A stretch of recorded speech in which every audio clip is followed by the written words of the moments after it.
memulai pelajaran, kita akan membuat dulu yang namanya keyakinan kelas. Apa itu keyakinan kelas? Adalah sama anak kalau dibilang peraturan yang akan kita patuhi atau taati dalam proses pembelajaran. Peraturan tadi, yang namanya peraturan, ya itu diganti menjadi keyakinan kelas. Tentunya diperhatikan, tidak boleh disalahkan tadi. Ya, keyakinan kelas ini tentunya kita akan susun bersama.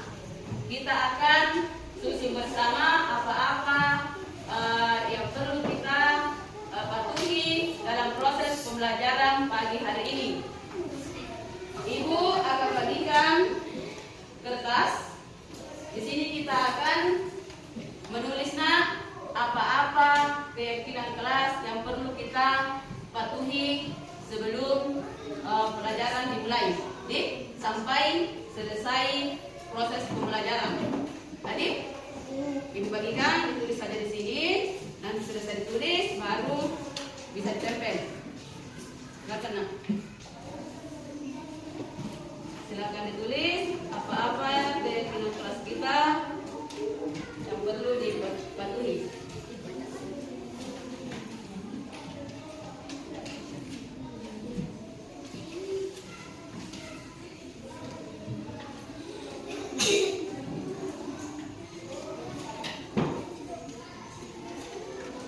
Jadi semua anak berhak menuliskan apa-apa keyakinan kelas yang kita mau terapkan di proses pembelajaran pagi hari ini.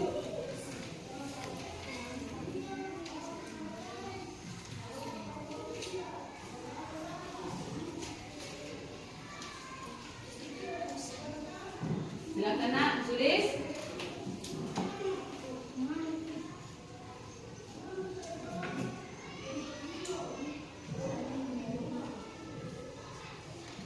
Ya, ada yang menulis saling menghormati. Apalagi? Apalagi nak? Saling menghargai. Ya, silakan dituliskan. Apalagi? Saling menyayangi. Silakan tulis.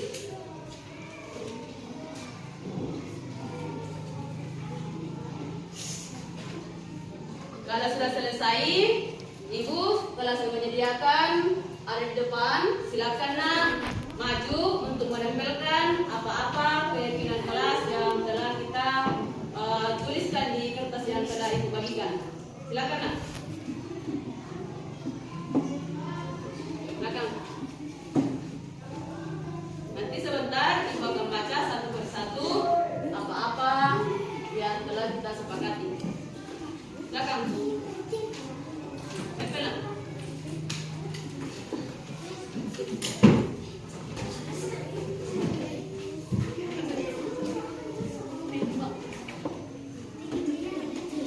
Bisa, silakan. Bisa semua menempel. Bisa. Karena ini masih luas di sini tempatnya. Nah, silakan. Bisa maju semua menempel. Bisa. Ya, apa yang kita tulis, silakan nak. Maju saja tempel. Ya, tempel saja.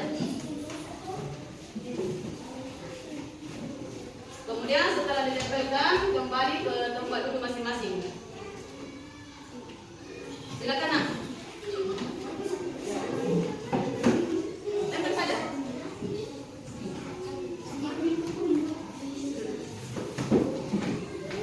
Silakan. Ya. Silakan nak. Duduk kembali kalau sudah tempel. Sudah? Silakan Fatih. Duduk kembali. Ini silakan diperhatikan nak. Ibu akan bacakan apa-apa keyakinan kelas yang telah kita tuliskan pada kertas. Ya, tentunya ibu akan baca satu persatu. Ya, kalau ada yang sama, tentunya kita ambil satu saja tadi. Ya, di sini nak ada yang menulis saling menghormati. Ya, saling menghormati. Tentunya saling menghormati ini kalau kita nak selama proses pembelajaran saling menghormati antar sesama teman. Kemudian ada juga hadir tepat waktu.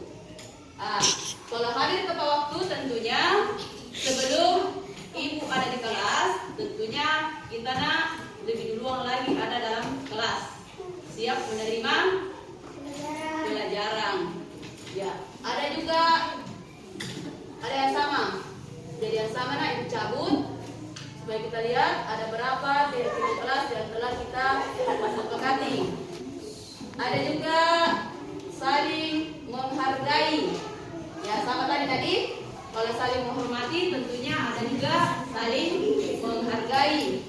Ya, yang namanya saling menghargai tentunya kalau teman kita berpendapat, berbicara, tentunya kita sopan, santun, didengarkan teman kita berpendapat.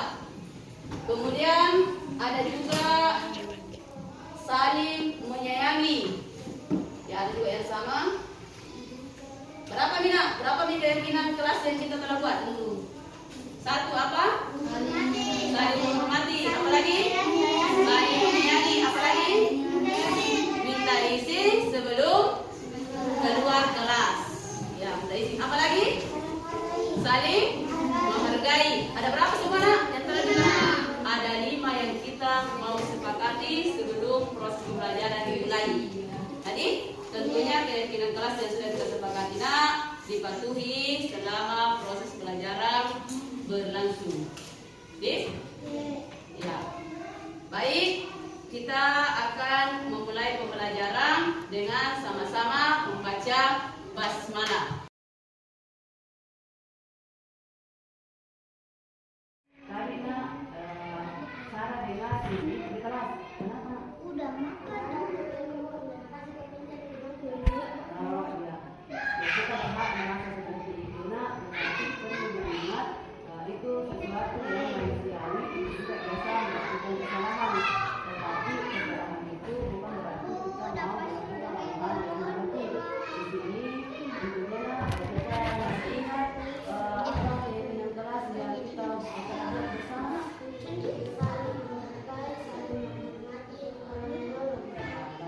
Jadi intinya semua kita lakukan kelas tadi tidak boleh kita langgar. Terus kita sudah memenuhi yaitu yang kita kita mau jadi seperti itu tentunya kalau kita mau jadi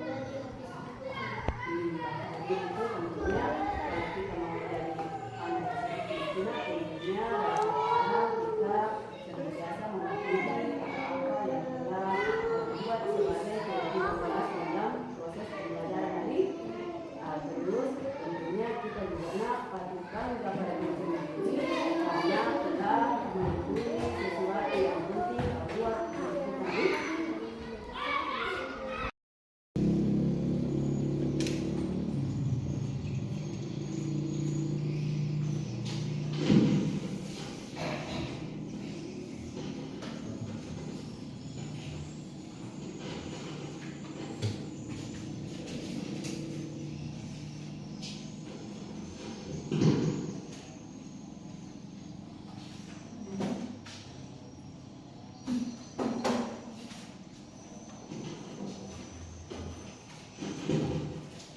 Bismillahirrahmanirrahim. Assalamualaikum warahmatullahi wabarakatuh.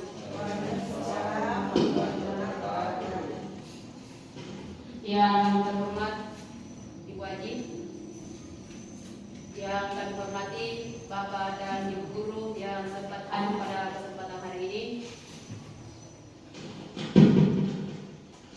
Pertama-tama, marilah kita senantiasa memanjatkan puji syukur kehadirat Allah Subhanahu wa Ta'ala yang telah memberikan kita nikmat berupa nikmat iman, nikmat Islam, nikmat kesehatan, dan nikmat kesempatan sehingga kita sempat hadir di tempat ini guna melaksanakan salah satu tugas dalam kewajiban kita. Salawat dan taslim kami pula kita kirimkan kepada Nabi besar Muhammad sallallahu alaihi wasallam karena ketujuh adalah suri teladan kita yang sebaik-baiknya dalam berperilaku seperti yang sering kita lakukan.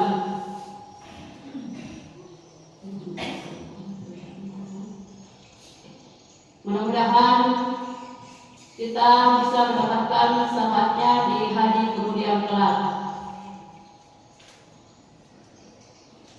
Selanjutnya, pada kesempatan ini, tujuan kita duduk bersama adalah akan mendengarkan materi terkait dengan budaya positif. Ya. Di mana tujuan hari ini saya pribadi sebagai calon guru penggerak mendapat tugas untuk mendefinisikan yang namanya budaya positif. Di mana tugas kami terdiri dari satu modul. Ya, di sini ada modul 1.1 yang isinya adalah filosofi pendidikan Ki Dewantara. Kemudian modul 1.2 yaitu peran dan nilai guru penggerak. Yang ketiga, 1.3 adalah visi guru penggerak. Dan yang terakhir, modul 1.4 adalah budaya positif.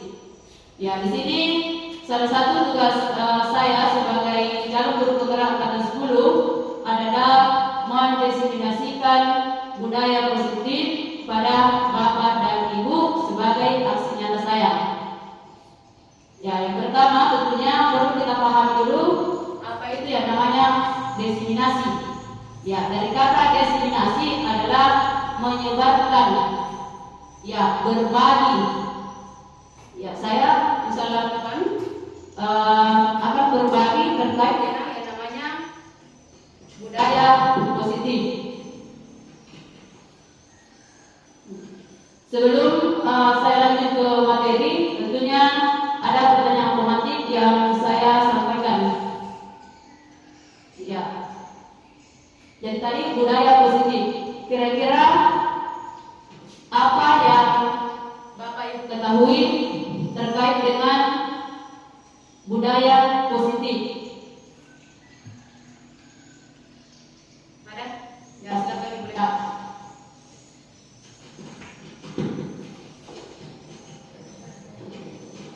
Assalamualaikum warahmatullahi wabarakatuh. Waalaikumsalam warahmatullahi wabarakatuh. Terima kasih atas kesempatan yang diberikan kepada saya.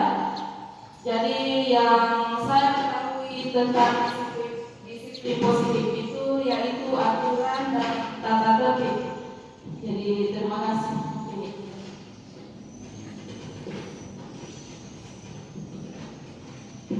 Ya, terima kasih. Yang tadi telah disampaikan rekan kita terkait dengan namanya budaya positif yang kita ketahui selama ini. Ya, selama ini kita hanya tahu di sekolah ada yang namanya aturan atau tata tertib. Ya, di sini kita akan memahami lebih luas lagi terkait dengan budaya positif. Tentunya kita memahami pengertian dari budaya positif. Budaya positif merupakan perwujudan dari nilai-nilai atau keyakinan universal yang diterapkan di sekolah. Budaya positif dapat mendorong murid untuk mampu berpikir, bertindak, dan mencipta sebagai proses pemerdekatan dirinya sehingga murid mampu mandiri dan bertanggung jawab. Jadi ini merupakan keyakinan universal yang diterapkan di sekolah terkait yang hubungannya dengan aturan atau tata tertib. Konsep inti budaya positif terdiri dari beberapa bagian, yaitu 1. Perubahan paradigma belajar. Yang kedua, disiplin positif. Ketiga, kebutuhan dasar manusia. 4. Motivasi perilaku manusia. Yang kelima, posisi kontrol guru. Selanjutnya keyakinan kelas, dan terakhir segitiga restitusi. Inilah yang ketujuh konsep akan dijelaskan sampai tuntas hari ini. Kita masuk pada poin yang pertama, pembelajaran dengan paradigma baru. Pembelajaran dengan paradigma baru merupakan pembelajaran yang dirancang berdasarkan prinsip pembelajaran berdiferensiasi, sehingga para peserta didik belajar sesuai dengan kebutuhannya berdasarkan tahap perkembangan sesuai teori psikologi modern, mewujudkan profil pelajar Pancasila. Nah, ini juga terkait dengan mewujudkan profil pelajar Pancasila. Tentunya kita pahami bahwa isinya itu terdiri dari 6 dimensi. Ya, yang mana yang pertama adalah beriman dan bertakwa kepada Tuhan yang Maha Esa. Yang kedua, berakhlak mulia. Kemudian yang ketiga, mandiri. Kemudian keempat, bergotong royong. Selanjutnya, berkebinekaan global. Dan yang terakhir, kreatif dan berpikir kritis. Selanjutnya, disiplin positif. Disiplin positif adalah pembiasaan hal yang baik, mencakup sikap atau perilaku maupun tutur kata oleh seluruh warga di sekolah, terutama bagi murid, atau dapat berkembang menjadi pribadi yang kritis, mandiri, dan bertanggung jawab. Sebagai pendidik, tujuan kita adalah menciptakan peserta didik yang memiliki disiplin diri, sehingga mereka berperilaku mengacu kepada nilai-nilai kebajikan universal dan memiliki sikap dalam diri menuju perubahan perilaku ke arah yang lebih baik.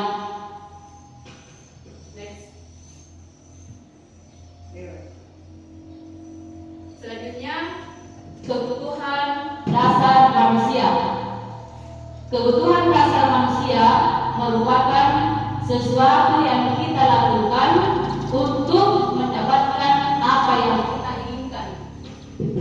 Seluruh tindakan yang kita lakukan memiliki tujuan. Semua usaha terbaik yang kita lakukan agar kebutuhan dasar kita terpenuhi dengan baik. Nah, ini. Jadi ada 5 kebutuhan dasar manusia. Yang pertama adalah bertahan hidup. Yang kedua, kasih sayang dan rasa diterima. Ketiga, penguasaan. Yang keempat, kebebasan. Dan yang terakhir, kesenangan. Ya, apa isinya ini? Masih wajib terus. Yang mana ini bertahan hidup, yaitu di dalamnya adalah ada makanan, pakaian, tempat tinggal, keamanan, dan kesehatan. Ini merupakan kebutuhan dasar manusia. Kemudian yang kedua, kasih sayang dan rasa diterima, yaitu rasa diterima, dipedulikan, berbagi, kerjasama, dan menjadi bagian dalam kelompok. Yang ketiga, penguasaan, yaitu memiliki harga diri, keinginan untuk dianggap memimpin, berprestasi, diakui, dan didengar. Selanjutnya, kebebasan. Kebebasan di sini kita memiliki sikap mandiri, memiliki pilihan, mencoba hal baru, dan mampu mengendalikan arah dirinya. Yang terakhir, kesenangan. Kesenangan isinya adalah seperti bermain, humor, antusias, dan tertawa.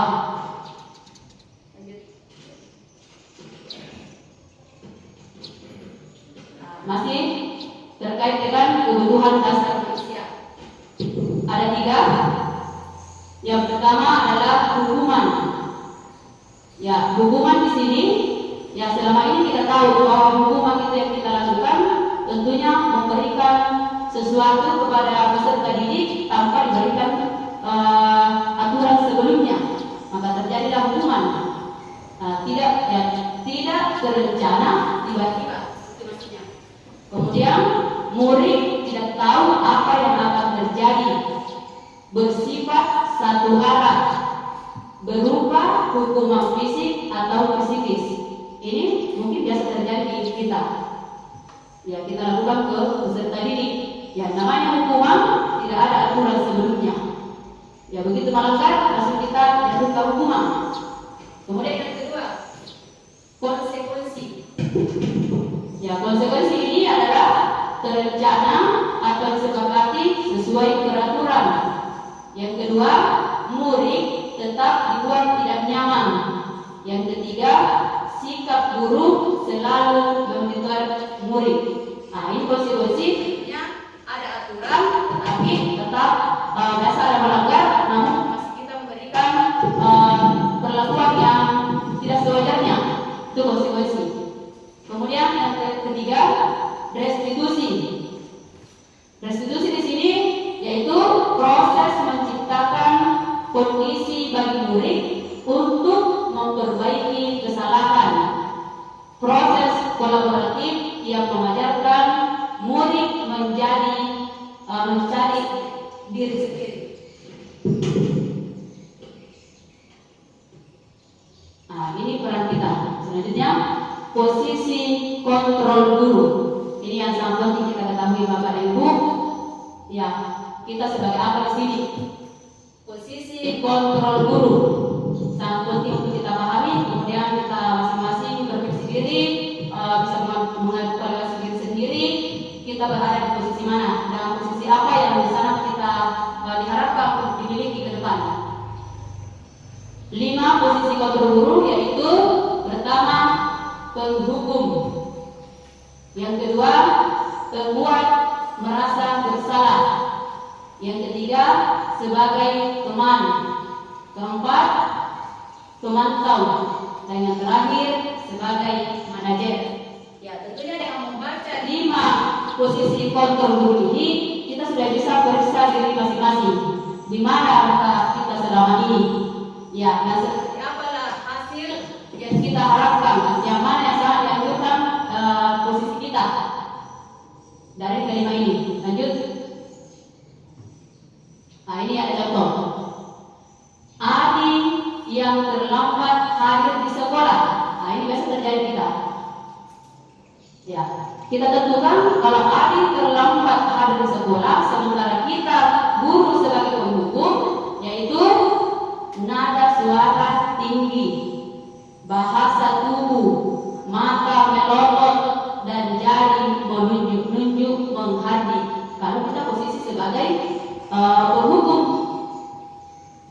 Kemudian ada lagi terlambat lagi. Ya, kita katakan terlambat lagi, pasti terlambat lagi. Selalu datang terlambat. Kapan bisa datang tepat waktu? Ya, tanyakan kepada diri Anda. Bagaimana perasaan murid bila guru berbicara seperti itu pada saat muridnya datang terlambat? Ya, ini kalau kita sebagai penghukum, selalu kita kembalikan pada diri sendiri. Lanjut, hasilnya adalah kemungkinan murid marah dan mendendam atau bersifat agresif. Bila jadi, sesudah kembali duduk, murid tersebut akan mencoret-coret bukunya atau meja tulisnya. Lebih buruk lagi, sepanjang sekolah, murid melihat motor atau mobil, bapak ibu guru akan mengores kendaraan tersebut dengan paku. Ya, jadi kita sudah bisa tahu bahwa penghukum itu apakah perlu kita lakukan atau segera ditinggalkan.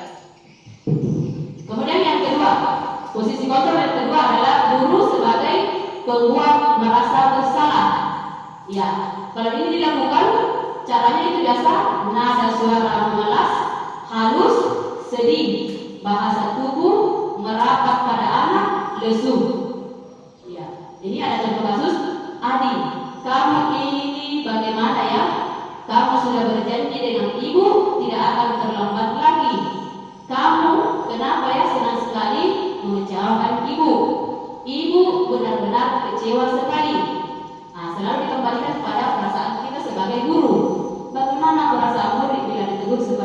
ini, hasilnya adalah murid akan merasa bersalah telah mengecewakan ibu atau bapak gurunya.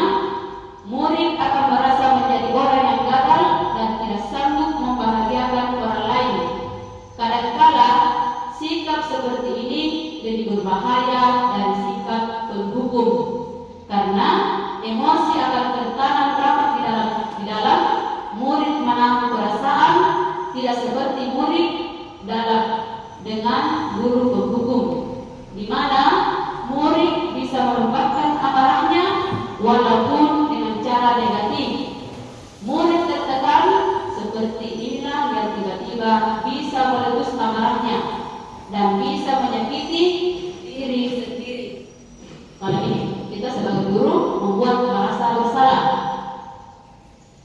Kemudian posisi kontrol yang ketiga, guru sebagai teman.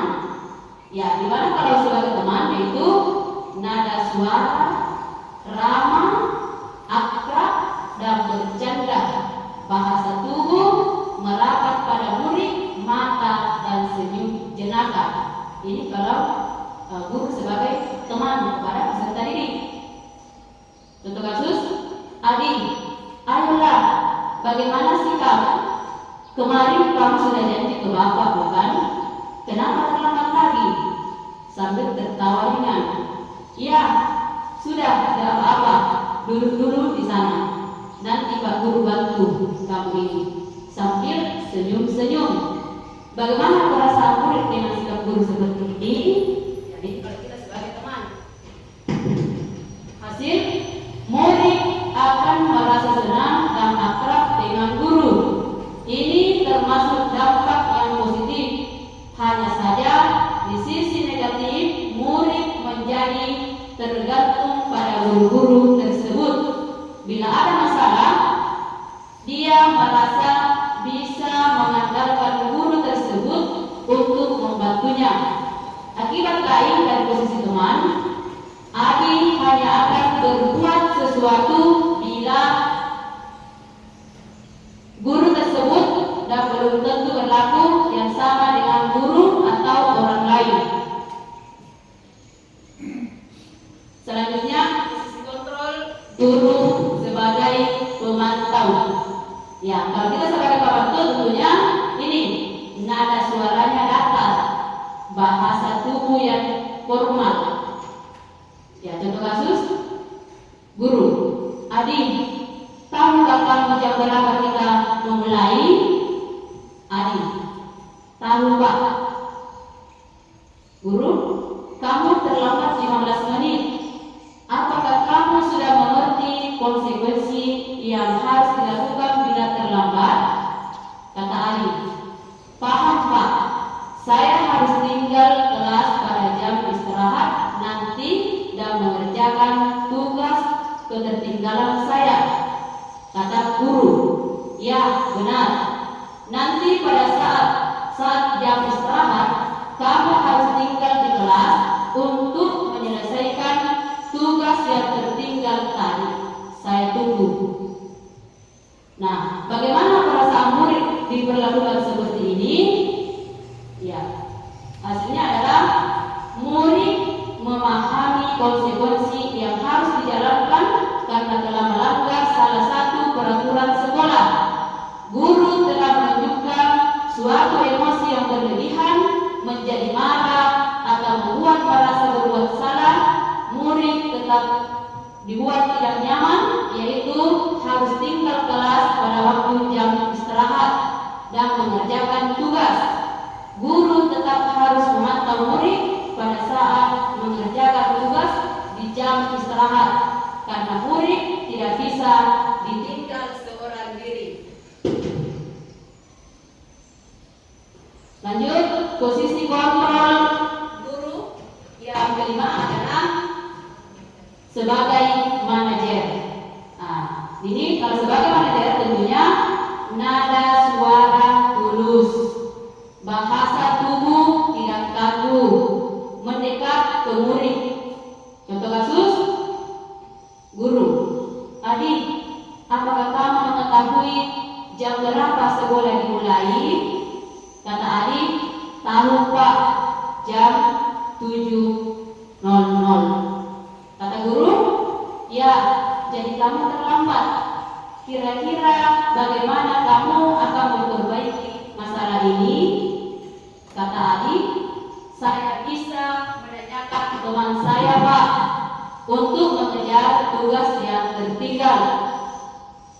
Kata guru, baik, itu bisa dilakukan. Apakah besok akan ada masalah untuk kamu agar bisa hadir tepat waktu di sekolah? Kata Adi, tidak, Pak, saya bisa hadir tepat waktu. Kata guru, baik, saya hargai usahamu untuk memperbaiki diri. Nah, bagaimana perasaan murid diperlakukan seperti ini kalau kita guru sebagai manajer? Nah, di sini pada posisi manajer, maka suara guru sebaiknya tulus, tidak perlu marah, tidak perlu meninggikan suara, apalagi menunjuk-nunjuk jari ke murid, berkaca pinggang atau bersikap seolah-olah menyesal, tampak sedih sekali akan perbuatan murid ataupun bersedia berlaut menempatkan diri sebagai teman murid. Fokus ada pada murid, bukan untuk membahagiakan guru atau orang tua. Murid sudah mengetahui adanya suatu masalah dan sesuatu yang perlu terjadi. Bila guru mengambil posisi pemantau, guru akan melihat apa konsekuensinya, apa peraturannya.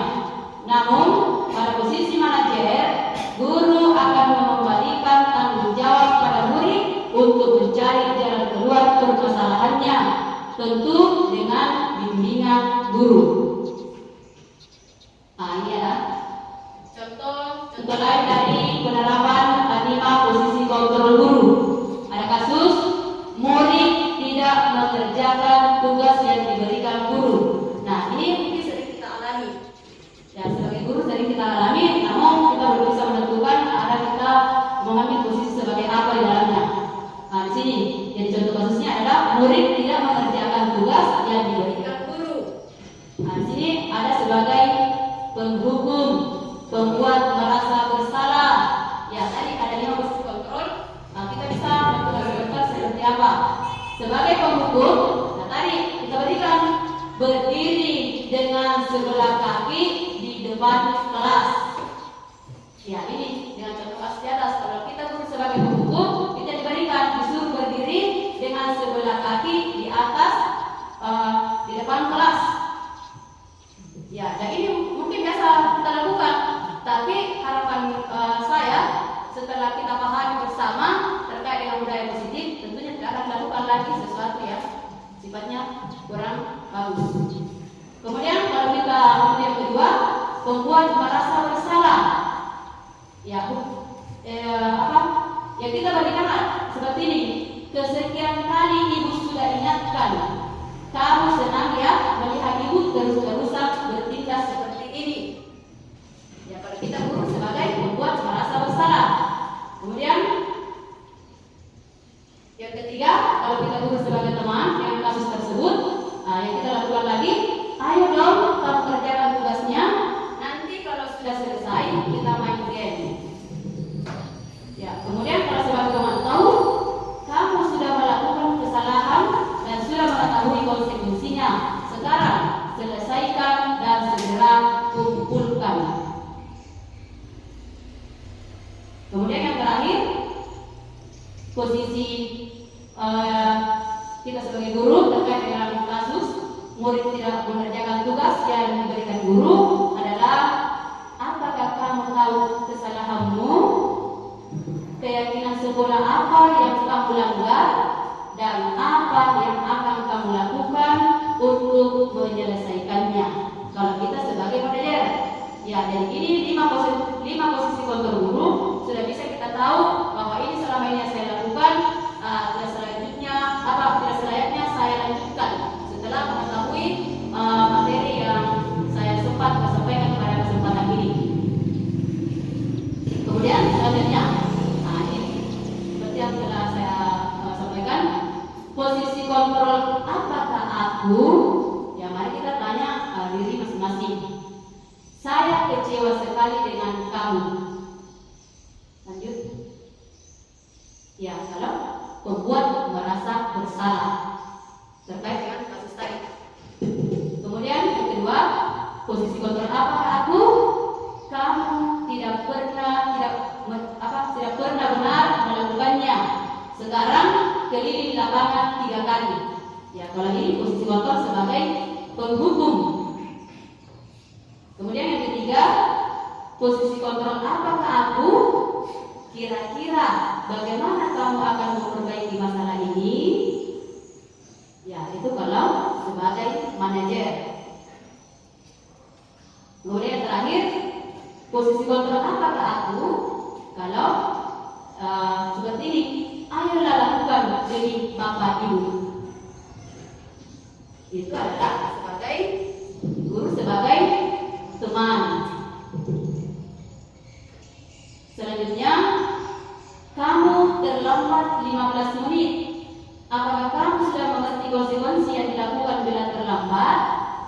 Nah, ini kita mengambil posisi sebagai pemantau. Selanjutnya kita masuk pada poin yang keenam, adalah tentang keyakinan kelas. Nah, ini tadi sebagaimana yang pertama sekali yang saya sempat tanyakan terkait dengan budaya positif kita. Yang kita ketahui adalah sebagai aturan atau tata tertib yang dibuat di sekolah. Nah, pada kesempatan ini aturan itu ya, kita sudah bisa memahami bahwa ternyata selama ini yang namanya aturan berubah menjadi keyakinan. Kenapa aturan itu dikatakan keyakinan? Kalau aturan bisa jadi hanya kita pajang, hanya buat aturan, sekedar dibaca, tidak diindahkan, maka berubahlah menjadi kata keyakinan kelas. Kenapa keyakinan? Kalau ini keyakinan, betul-betul kita dulu sebagai pendidik, sebagai guru, tanamkan dalam diri masing-masing. Ya, diyakini, ditahu manfaatnya, ditahu untuk apa dibuat. Ya, keyakinan kelas, mulai dari pagi hari sampai masuk proses pembelajaran. Kita buat dulu yang namanya keyakinan kelas. Nah, ini keyakinan kelas merupakan kesepakatan kelas yang diyakini bersama guru dan murid dengan harapan dapat meningkatkan kedisiplinan murid. Keyakinan kelas berupa pernyataan universal dibuat di dalam bentuk positif dan bersifat abstrak. Keyakinan kelas hendaknya tidak terlalu banyak sehingga mudah diingat dan dipahami. Semua warga kelas ikut berkontribusi dalam pembuatan keyakinan kelas lewat kegiatan mengutarakan pendapat. Nah, ini selama ini kita hanya menerapkan yang namanya aturan atau tata tertib kelas. Ya, itu pun ditempel dekat pintu atau di mana dalam kelas. Ya, belum diindahkan secara maksimal. Ditempel doang, tidak. Itu guru yang membuat, dibuat tidak bersama anak. Nah, sekarang yang namanya keyakinan kelas, sebelum pembelajaran dimulai, kita buat dulu bersama dengan murid. Kita sepakati, dan ini juga semua murid kita berhak menyampaikan pendapatnya apa-apa yang kita akan sepakati sebelum proses pembelajaran dimulai. Di sini lanjut. Ada bisa kita lihat contoh penerapan keyakinan kelas.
tetap kita pilih yang mana paling penting.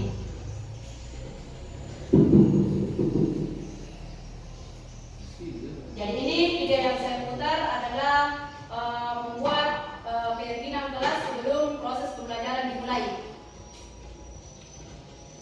Jadi ada kertas post-it saya bagikan untuk semua murid yang ada.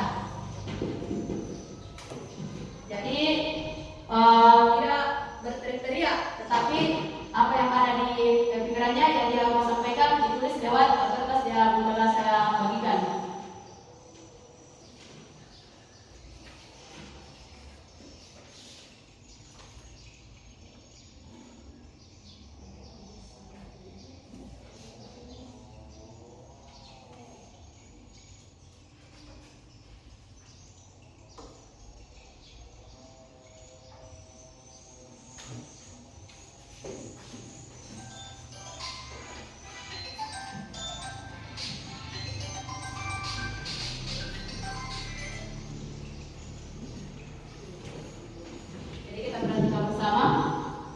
Cara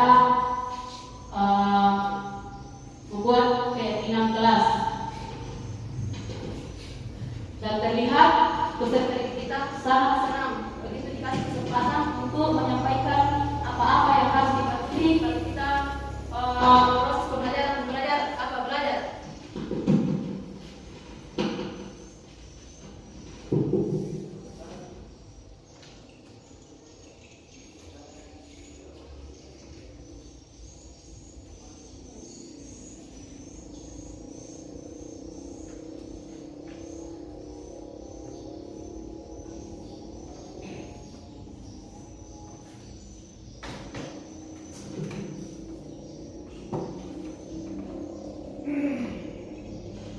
Jadi tidak ada lagi yang terjadi menghukum sebagai pemantau.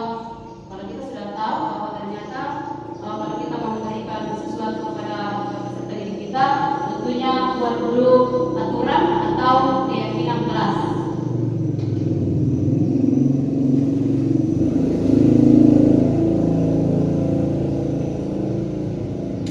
Nah, sebentar juga kalau terjadi ada yang salah satu peserta didik yang melanggar aturan yang keyakinan yang telah kita sepakati, dengan sendirinya itu dia menyadari, bisa menegur temannya bahwa dia melanggar yang telah disepakati tanpa kita bicara.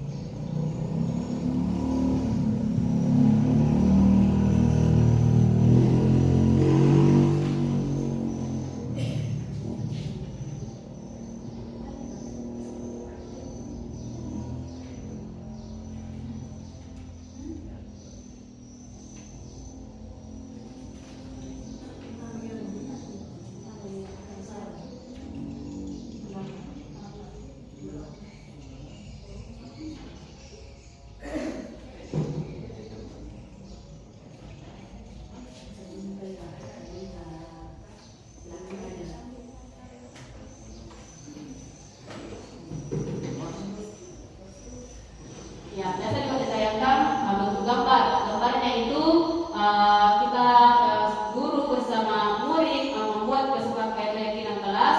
Kemudian hasilnya itu kita foto dengan anak.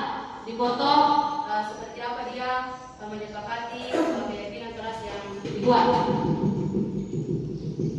Berhak menyampaikan semua pendapatnya, tetapi lagi jangan diambil semua.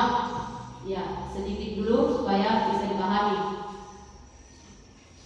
Karena memang tujuan yang dibuat adalah bisa dipatuhi, bisa dijalankan setiap hari.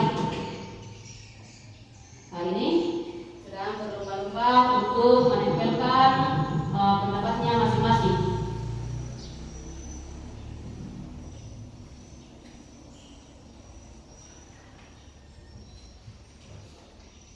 Setelah semua murid menyampaikan pendapatnya lewat kertas yang dibagikan, tentunya kita sebagai guru membacakan satu persatu. Kalau ada yang sama, ya tentunya diambil satu. disampaikan, kemudian kembalikan lagi kepada murid kita. Apakah sudah disepakati yang telah disampaikan bersama? Ini. Setelah disepakati bersama bahwa itulah keyakinan kelas yang kita akan patuhi selama proses pembelajaran pada hari itu, kita bisa memulai proses pembelajaran sambil kita perhatikan seperti apa keyakinan yang telah kita terapkan. Selanjutnya kita kembali pada materi berikutnya.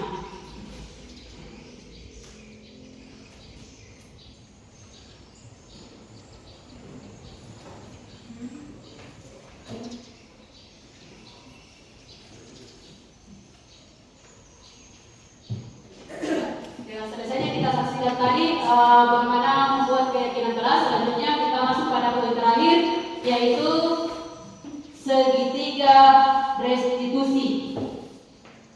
Segitiga restitusi adalah suatu proses dialog yang dijalankan guru atau orang tua agar dapat menghasilkan murid yang mandiri dan bertanggung jawab. Segitiga restitusi membantu murid memiliki tujuan, disiplin positif, dan memperbaiki dirinya setelah berbuat salah. Restitusi bukan untuk mencari kesalahan, namun untuk belajar memperbaiki kesalahan. Jadi ini yang sangat dianjurkan kepada kita, bagaimana kita menerapkan ini segitiga restitusi. Segitiga restitusi ini terdiri dari 3 poin. Yang pertama adalah menstabilkan identitas. Yang kedua, validasi tindakan yang salah. Yang ketiga, menanyakan keyakinan. Itu isinya dari segitiga restitusi. Inilah poin yang ketujuh, sangat-sangat diharapkan kepada kita Bapak dan Ibu untuk diterapkan di sekolah masing-masing. Nah, ini penjelasan dari menstabilkan identitas, yaitu berbuat salah itu manusiawi. Tidak ada manusia yang sempurna. Bapak Ibu juga pernah melakukan kesalahan seperti itu. Bapak Ibu tidak tertarik mencari siapa yang salah, tetapi Bapak Ibu ingin mencari solusi dari permasalahan. Kamu berhak merasa begitu. Ini isinya kalau kita mau menstabilkan identitas murid kita untuk menerapkan segitiga restitusi. Kemudian selanjutnya memvalidasi tindakan yang salah. Ya, isinya kamu pasti punya alasan mengapa melakukan hal itu. Padahal kamu bisa melakukan yang lebih buruk dari ini ya. Yang ketiga, kamu patut bangga pada dirimu sendiri karena kamu telah melindungi sesuatu yang penting buatmu. Ya, betul-betul kita sentuh murid kita. Mulai dari menstabilkan identitasnya, kemudian memvalidasi tindakan yang salah, dan yang ketiga adalah menanyakan keyakinan. Jadi ini kata keyakinan betul-betul kita pahami bahwa dari kata peraturan juga menjadi keyakinan. Keyakinan yang bisa kita lakukan. Apa isinya menanyakan keyakinan? Itu apa keyakinan kelas kita? Nilai-nilai apa yang kita telah sepakati? Seperti apa gambaran kelas yang ideal menurut kamu? Yang terakhir, kamu mau jadi orang yang seperti apa? Ini yang kita lakukan ke peserta didik dalam menanyakan keyakinan. Di sini ada contoh bagaimana menerapkan segitiga restitusi kepada peserta didik kita. Ya, itu tadi. Tentunya sebelum kita lakukan, betul-betul kita pahami isi dari segitiga restitusi. Yang pertama, kita menstabilkan identitasnya, kemudian memvalidasi tindakan yang salah, dan yang terakhir adalah menanyakan keyakinan. Ya, saya ini tidak ada suaranya, terganggu.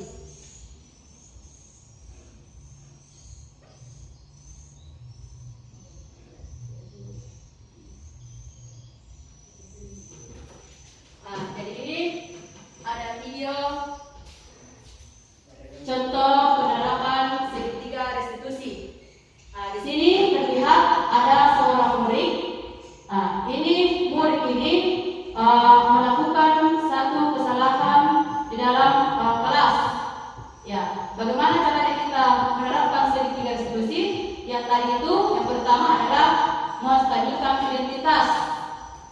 Ya, menstabilkan identitas. Kita tanya dulu, kita pahami dulu apa masalahnya di kelas.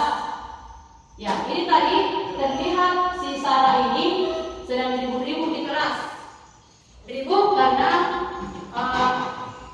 pulpennya tidak ada.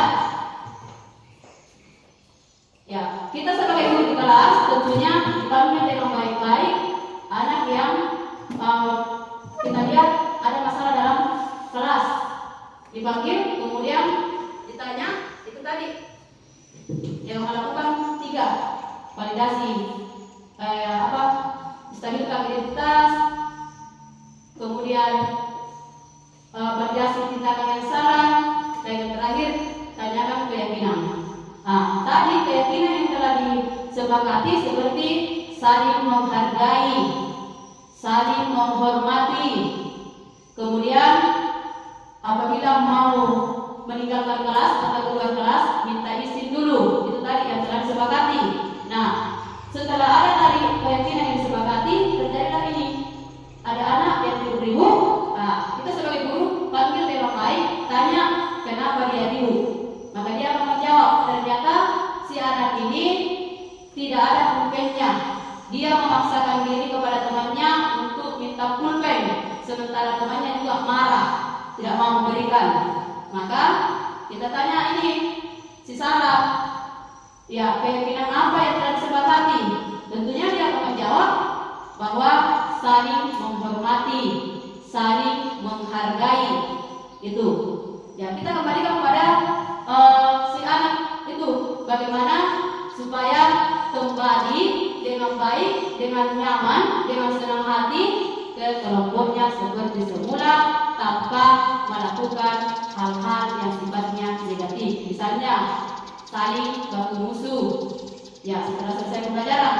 Jadi inilah yang kita akan lakukan setiap hari dalam kelas.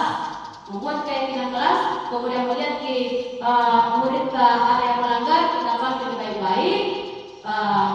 Bukan berarti kita menghukum mau apa, tetapi bagaimana cara kita supaya murid ini bisa kembali ke kelompoknya seperti semula, tanpa ada sikap-sikap yang sifatnya negatif. Itu Bapak Ibu. Selanjutnya, terakhir. Jadi dengan selesainya materi yang sempat saya paparkan pada kesempatan ini, yaitu terkait dengan budaya positif. Sebelum saya akhiri, tentunya saya juga kembalikan kepada Bapak dan Ibu, mungkin ada yang bisa bertanya, ada yang mau menanyakan terkait dengan apa yang telah saya paparkan. Ada yang mau bertanya? Silakan, Bu Suleha.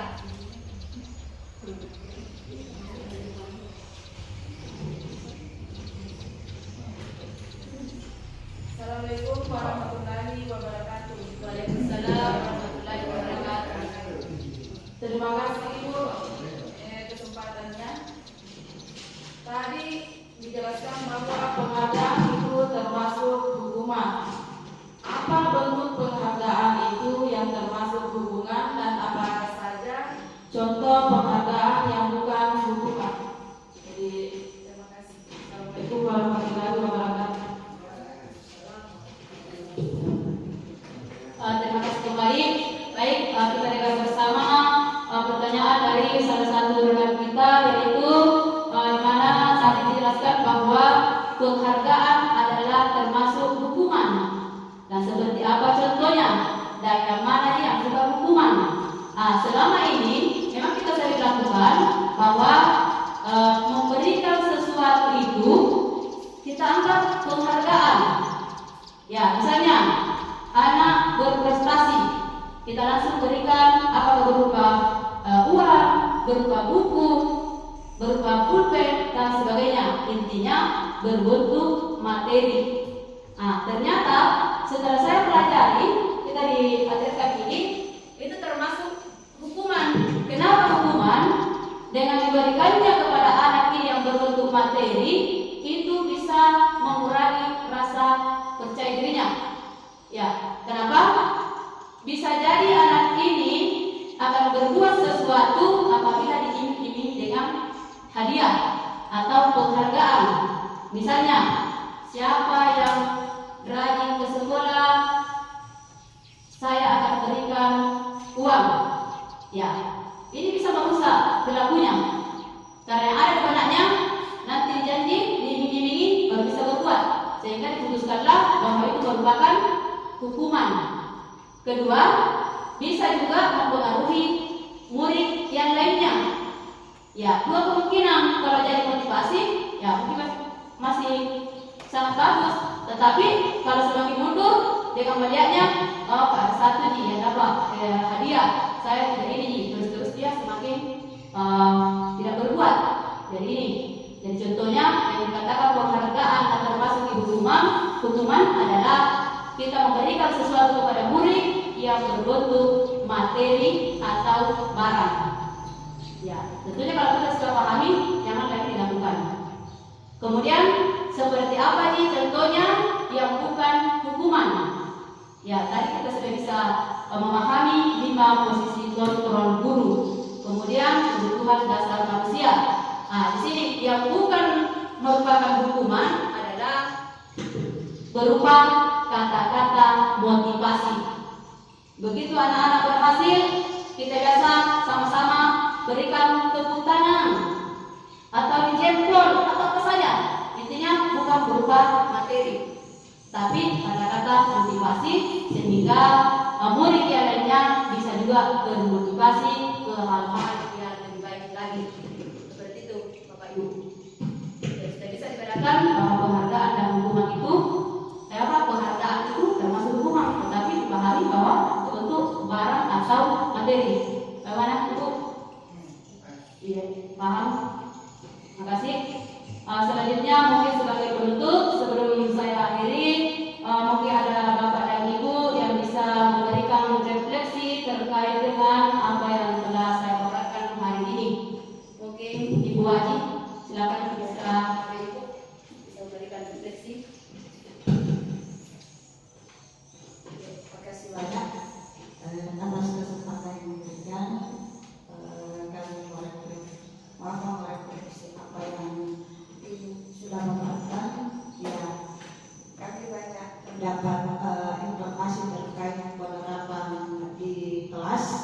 Ya, mudah-mudahan dengan adanya, kami sangat bersyukur bahwa dengan adanya guru penggerak yang ada di sekolah kami ini, insya Allah kita banyak memahami terkait tugas pokok kami di sekolah ini, dan mudah-mudahan teman-teman semua bisa menerapkan apa yang sudah kami dapatkan hari ini. Demikian pada hari ini.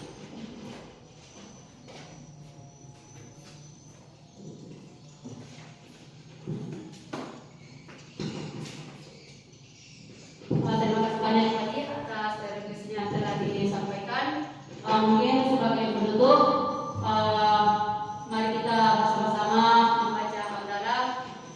Semoga apa yang kita lakukan hari ini bernilai pahala di sisi Allah